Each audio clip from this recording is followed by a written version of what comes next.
Hello friends, welcome to my YouTube channel learning academy. आज का हमारा टॉपिक है प्रेजेंट कंटिन्यूअस टेंस। पिछले वीडियो में हमने प्रेजेंट सिंपल प्रेजेंट टेंस या फिर प्रेजेंट इंडेफिनिट टेंस का है उसके बारे में पढ़ चुके हैं। जो प्रेजेंट टेंस 4 पार्ट में डिवाइड हुआ है उसमें वो पहला पार्ट था। अब हम उसके दूसरे पार्ट के बारे में पढ़ेंगे जो कि है प्रेजेंट कंटिन्यूअस टेंस। तो सबसे पहले प्रेजेंट कंटिन्यूअस टेंस की पहचान के बारे में बात करेंगे। इसकी पहचान क्या होती है? प्रेजेंट कंटिन्यूअस को हम कैसे पहचानेंगे कोई सेंटेंस को कि ये प्रेजेंट कंटिन्यूअस टेंस होता है? तो उसका पहचान है कि हिंदी वाक्य की जिस क्रिया के अंत में रहा हूँ, रही हूँ, रहे हो, रहे हैं, रहा है, ये सारी चीज़ क्रिया के अंत में रहता है, तो उस क्रिया का अनुवाद जो होता है वो प्रेजेंट कंटिन्यूअस टेंस या फिर प्रेजेंट इम्परफेक्ट टेंस में होता है। यहाँ मोस्ट इम्पॉर्टेंट बात और ध्यान देने वाली बात यह है कि प्रेजेंट कंटिन्यूअस टेंस को प्रेजेंट इम्परफेक्ट टेंस भी कहा जाता है। अगर एग्जाम में आपको प्रेजेंट कंटिन्यूअस की जगह प्रेजेंट इम्परफेक्ट टेंस दिखे तो आपको बिल्कुल घबराना नहीं है। जो चीज़ प्रेजेंट कंटिन्यूअस टेंस के बारे में होता है वही प्रेजेंट इम्परफेक्ट टेंस के बारे में होता है, यानी दोनों चीज़ एक ही होता है। अब इसको एग्जाम्पल के थ्रू समझिए कि किस तरह के सेंटेंसेस होते हैं। तो मैं जा रहा हूँ, यहाँ पे क्रिया के अंत में है रहा हूँ, जैसा कि अभी अभी हमने ऊपर पढ़ा है। तो इसका सेंटेंस जो बनेगा, ट्रांसलेट जो होगा वो होगा आई एम गोइंग। ये हो गया आपका सब्जेक्ट, सब्जेक्ट के अनुसार हेल्पिंग वर्ब, और यहाँ पे हो गया आपका मेन वर्ब हो गया, और ये हो गया क्रिया का इंग्लिश यानी कि जाना का हो गया गो, और रहा हूँ में ING लगता है। इसके बारे में हम आगे बात करेंगे कि इसका बनाने का रूल क्या है। फिलहाल हम आगे बढ़ते हैं, जिसमें दूसरा एग्जाम्पल आपको दिख रहा होगा कि राम आ रहा है, मैं खा रहा हूँ। तो इस तरह के क्रिया के जो अंत में लगा होता है रहा हूँ, रही हूँ, तो इस तरह के सेंटेंस जो होते हैं वो प्रेजेंट कंटिन्यूअस टेंस कहलाते हैं। अब इसके बारे में कुछ इम्पॉर्टेंट पॉइंट भी है। इस पे जो ध्यान देने वाली बात यह है कि अगर किसी हिंदी वाक्य के अंत में रहा हूँ, रही हो, रहे हैं, इन सब के बाद ये जितने भी हैं रहा हूँ, रही हूँ, रहे हो, रहा है, इनके पहले यानी क्रिया के पहले भूतकालिक समय सूचक शब्द। भूतकालिक समय सूचक शब्द क्या होता है? जैसे 2 दिनों से, सुबह से, 9 बजे से, इस तरह के वर्ड्स आपको क्रिया के पहले देखने को मिलेंगे। तो उस क्रिया का अनुवाद प्रेजेंट परफेक्ट कंटिन्यूअस टेंस के वर्ब के द्वारा होता है, ना कि प्रेजेंट कंटिन्यूअस टेंस के वर्ब के द्वारा। तो इस चीज़ को आपको देख के घबराना नहीं है। ये जो चीज़ अगर इस तरह के सेंटेंसेस होंगे तो वो प्रेजेंट परफेक्ट कंटिन्यूअस टेंस में बनाए जाएंगे, तो आप उसको प्रेजेंट कंटिन्यूअस टेंस में मत बनाइएगा। तो ये चीज़ इंपॉर्टेंट था, तो हमने आपको बता दिया। इसका एग्जाम्पल आप देख लीजिए तो आपको समझ में आ जाएगा। मैं 2 घंटे से खा रहा हूँ, I have been eating for 2 hours. तो यहाँ पे आप देख सकते हैं कि ये जो क्रिया है, क्रिया के पहले भूतकालिक समय सूचक शब्द लगा हुआ है, यानी 2 घंटे से। ठीक है, भूतकालिक समय सूचक शब्द वो होते हैं जो भूतकाल में किया गया है, शुरू किया गया है और वर्तमान में भी हो रहा है। तो उस तरह के जो वर्ड्स होते हैं उसे भूतकालिक समय सूचक शब्द कहते हैं। अब हम बढ़ते हैं आगे, जिसमें है कि प्रेजेंट कंटिन्यूअस टेंस का यूज़ किस किस अवस्थाओं में होता है। ठीक है, अब हम वो समझेंगे। तो सबसे पहला जो अवस्था है, पहले उसके बारे में बात कर लेते हैं कि इस टेंस का प्रयोग इमीडिएट प्रेजेंट नाउ यानी कि तत्कालिक वर्तमान जो स्थिति होता है उसका बोध कराने के लिए होता है। ये सब चीज़ हम आपको इसलिए बता रहे हैं कि अगर आप इंग्लिश बोलते हैं या स्पोकन इंग्लिश सीख रहे हैं तो उसमें तो आपको बताया ही जाता होगा, लेकिन आप टेंस के थ्रू भी इंग्लिश बोलना सीख सकते हैं। तो ये सब चीज़ आपको इंग्लिश बोलने में काफ़ी मदद करेगा। अगर कोई इस तरह का अवस्था होगा आपके सामने, इस तरह का कुछ कार्य हो रहा होगा, तो आप उसको इंग्लिश में कैसे ट्रांसलेट करेंगे, या फिर आपको अगर एग्ज़ाम में इस तरह के ट्रांसलेट करने को आते हैं तो आप इस तरह से समझ लीजिए, तो आपको ट्रांसलेट करने में बिल्कुल आसानी होगी, आप आसानी से उसे सॉल्व कर लेंगे। तो इस टेंस का प्रयोग तत्कालिक वर्तमान का बोध कराने के लिए भी होता है, यानी कि क्रिया वर्तमान समय में बोलते या लिखते वक्त संपन्न हो रही है। जैसे आई एम रीडिंग, मैं पढ़ रहा हूँ, तो यहाँ पे पढ़ने का जो काम है वो चालू है। तो यहाँ लिखते वक्त यहाँ पे कहा जा रहा है कि क्रिया जो है प्रेजेंट टाइम में बोलते या लिखते समय संपन्न हो रही है। तो यहाँ पे लिखा जा रहा है, तो ये क्रिया अभी प्रेजेंट में हो रहा है। तो ये सबसे पहला अवस्था था। अब बढ़ते हैं आगे, जिसमें सेकंड अवस्था होता है। सेकंड जो अवस्था है कि इस टेंस का प्रयोग ऐसे काम होने या चालू रहने का भी बोध कराने में होता है, जो अभी तत्काल में नहीं हो रहा है। मतलब अभी हमने प्रेजेंट टेंस के बारे में बात की कि प्रेजेंट में हो रहा है, लेकिन यहाँ पे हो रहा है कि यहाँ पे अभी प्रेजेंट में नहीं हो रहा है तुरंत, यानी जैसे अभी हम बोल रहे हैं उस टाइम पे नहीं हो रहा है, लेकिन अभीष्ट समय के आसपास, यानी जिस टाइम में अभी आपको जो बताया जा रहा है समय, उसके आसपास या इन दिनों में हो रहा है। जैसे कि हम कहते हैं, यहाँ पे आप एग्जांपल देखिए कि वह आजकल गणित पढ़ रहा है, तो ये काम अभी हो नहीं रहा है, वो कुछ दिनों से ऐसा कर रहा है बोलते समय। जैसे कि वह आजकल गणित पढ़ रहा है, तो मेरे बोलते समय वो नहीं कर रहा है, लेकिन परंतु आजकल यानी अबाउट दिस टाइम वो काम हो रहा है। अब बढ़ते हैं आगे, जो तीसरा अवस्था होता है उसके बारे में जान लेते हैं। तो तीसरा जो अवस्था होता है कि इस टेंस का प्रयोग भविष्य में होने वाले कार्यक्रम, निर्णय, पूर्व निर्धारित योजना तथा कार्य करने के इरादे या संभावना को भी व्यक्त करने में होता है।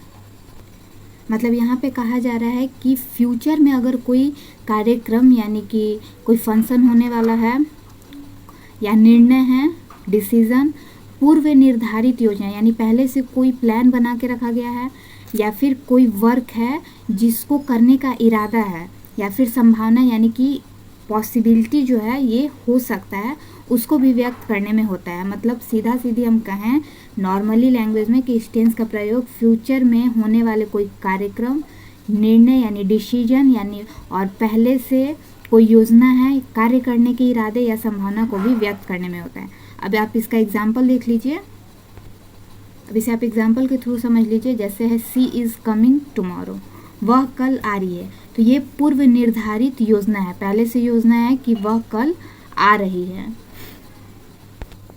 तो इस सेंटेंस से आपको ये पता चल रहा है कि ये जो काम है वह कल आ रही है। इस कार्य से आपको क्या लग रहा है, इस सेंटेंस से आपको ये पता चल रहा है कि ये पूर्व निर्धारित योजना है, पूर्व निर्धारित योजना है। तो ये जो सेंटेंस है आपका प्रेजेंट कंटिन्यूअस टेंस में होगा। दूसरा आप एग्जांपल देख लीजिए कि I am going two by A car, यानी कि इसका हिंदी होगा कि मैं एक कार खरीदने जा रहा हूँ। इस सेंटेंस से आपको क्या पता चल रहा है, तो इसका क्या अवस्था है कि ये भविष्य में कार्य करने का इरादा है, कार्य करने का इरादा है। तो इस तरह के सेंटेंस आपको प्रेजेंट कंटिन्यूअस टेंस में मिलेंगे। उम्मीद है आपको वीडियो पसंद आया होगा। अभी तक हमने जो पढ़ा है कि प्रेजेंट कंटिन्यूअस टेंस किसे कहते हैं, उसकी पहचान क्या है, किस किस अवस्था में प्रेजेंट कंटिन्यूअस टेंस का यूज़ होता है, और अब हम बात करेंगे कि इसको बनाने का रूल क्या है। सबसे पहले हम असर्टिव सेंटेंस में जो इसका मेन रूल होता है उसके बारे में पहले बात कर लेते हैं। फिर हम हर तरह के सेंटेंस में, जैसे कि हमने आपको प्रेजेंट इंडेफिनिट टेंस में बताया था, जितने भी सेंटेंस होते हैं उस तरह सारे सेंटेंस में कैसे हम टेंस का जो स्ट्रक्चर है उसको कैसे बनाते हैं। तो पहले हम मेन रूल जो होता है उसको बात करते हैं, उसके बारे में बात करते हैं। तो जो होता है सबसे पहला वो होता है सब्जेक्ट के बाद एम, इज़, आर, और फिर वर्ब में ING लगता है। अब यही जो मेन इसका रूल है ये असर्टिव सेंटेंस के लिए भी लागू होता है। असर्टिव सेंटेंस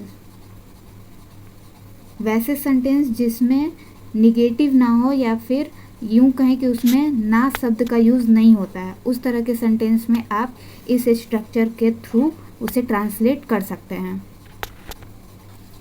अब बात करते हैं हम कि अगर प्रेजेंट कंटिन्यूअस टेंस जो होगा, अगर उसका सेंटेंस नेगेटिव सेंटेंस में होगा, यानी कि नकारात्मक वाक्य में होगा, नकारात्मक वाक्य होगा, तो उसका स्ट्रक्चर क्या होगा, उसका जो स्ट्रक्चर होगा वो होगा सब्जेक्ट, फिर एम, इज़, आर, उसके बाद आप नॉट लगाएंगे, फिर आप वर्ब के साथ ING लगाएंगे। ये हो गया निगेटिव सेंटेंस की बात। अब बढ़ते हैं आगे जिसमें है इंट्रोगेटिव सेंटेंस। तो इंट्रोगेटिव सेंटेंस जो बनाने का रूल है, इंट्रोगेटिव सेंटेंस जो बनाने का रूल है इसे कहते हैं प्रश्नात्मक वाक्य। प्रश्नात्मक वाक्य। तो इसमें आपका जो हेल्पिंग वर्ब होता है एम इज आर, वो सब्जेक्ट के जो सहायता करता है तो उसे हम हेल्पिंग वर्ब भी कहेंगे। तो उसके बाद आपका सब्जेक्ट होगा, फिर आपका वर्ब में आईएनजी होगा। और मोस्ट इम्पॉर्टेंट बात, जैसा कि हम आपको शुरू से बताते हैं, प्रश्नात्मक वाक्य में आप क्वेश्चन मार्क लगाना बिल्कुल ना भूलें। अब बढ़ते हैं आगे जिसमें है इंट्रोगेटिव निगेटिव सेंटेंस। उसे आप कैसे बनाएंगे? इसमें होता है एम इज आर, फिर सब्जेक्ट, फिर आप लगाएंगे नॉट, फिर आपका वर्ब के साथ आईएनजी और मोस्ट इम्पॉर्टेंट क्वेश्चन मार्क। तो इस तरह सारे सेंटेंस को आपको बनाने का रूल हमने बता दिया है। और अगर आपको सेंटेंस में क्या, क्यों, कब ये सब लगा हो तो उसका कैसे आप स्ट्रक्चर तैयार, मतलब उसका बनाने का जो स्ट्रक्चर है वो क्या होता है वो भी हम आपको बता देते हैं कि जब व्हेन, व्हाट, व्हाई, वेयर और हाउ, इन सब के साथ आप कैसे बनाएंगे। तो ये सब होगा आपका प्रश्नात्मक में किसी तरह का ये सब वर्ड लगा होगा। व्हेन यानी कब, व्हाट मतलब क्या, वाई मतलब क्यों, वेयर मतलब कहाँ और हाउ मतलब कैसे। तो इस तरह के सेंटेंस के साथ आपको जो बनाने का नियम होगा वो होगा when, what, why, where, how के साथ आप एम इज़ आर लगाएंगे, एम इज़ आर, फिर आप सब्जेक्ट, फिर अगर नॉट है तो नॉट है तो नॉट लगाएंगे और नॉट नहीं है तो नॉट नहीं लगाएंगे। उसके बाद वर्ब में आईएनजी और मोस्ट इम्पॉर्टेंट क्वेश्चन मार्क। और अगर नॉट नहीं है तो उसका भी हम आपको बता देते हैं, एम इज़ आर, फिर सब्जेक्ट और फिर वर्ब के साथ आईएनजी। तो ये था आज प्रेजेंट कंटिन्यूअस टेंस का पूरा जितना उसके अंतर्गत आता है, उसका पहचान, उसके बनाने का नियम, उसका यूज़ कहाँ होता है, वो सब हमने आपको बता दिया है। प्रेजेंट कंटिन्यूअस टेंस आज क्लियर हो गया। नेक्स्ट वीडियो में हम प्रेजेंट परफेक्ट टेंस के बारे में बात करेंगे। उम्मीद है आपको आज का वीडियो पसंद आया होगा। और अगर आपको वीडियो में कहीं कोई प्रॉब्लम है, कहीं कोई दिक्कत हुई हो तो आप मुझसे कमेंट सेक्शन में कमेंट करके पूछ सकते हैं। और अगर आपको वीडियो पसंद आई तो वीडियो को प्लीज़ लाइक करें, शेयर करें और मेरे चैनल को सब्सक्राइब करना बिल्कुल ना भूलें। Thank you.